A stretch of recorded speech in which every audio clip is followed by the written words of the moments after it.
В Санкт-Петербурге продолжает свою работу 22-й международный экономический форум. Его часто называют «Русский Давос» или просто ПМФ. Но как бы то ни было, именно здесь принимаются важные решения, которые влияют на экономику и России, и всего мира.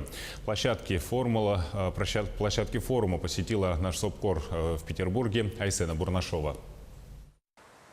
На площадке экспофорума уже высятся более 140 флагов стран-участниц. А это значит, что самое авторитетное событие в мире – Петербургский международный экономический форум начал свою работу. В этом году форум побил свой собственный рекорд. Число участников мероприятия составило 15 тысяч человек. Здесь собрались главы ведомств, крупных международных корпораций и представители бизнес-сообществ. Основная тема форума – доверие. Именно на нем в этот сложный экономический период и должны строиться бизнес-отношения. Республика Саха традиционно принимает участие на данном форуме. Первый день программы пребывания якутской делегации направлен на дальневосточный прорыв. Как стать лидером роста частных инвестиций?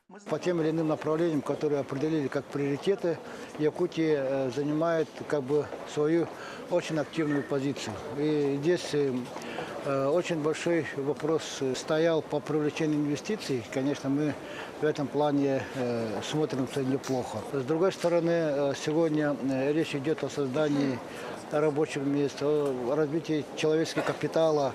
Речь идет о формировании новых производств. Это территория опережающего развития. Во всех этих вопросах Якутия находится на передовых рубежах.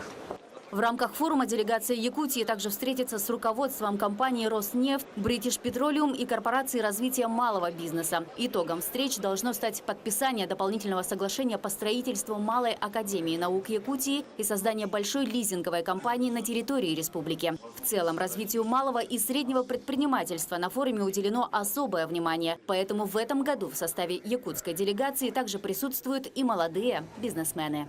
Вот недавно посетил дискуссионную сессию «Киберспорт. Новый мировой тренд». Очень интересно, как они работают здесь именно в центре. У них другой подход больше. У нас, если это все на общественных началах, я больше трачу свое время.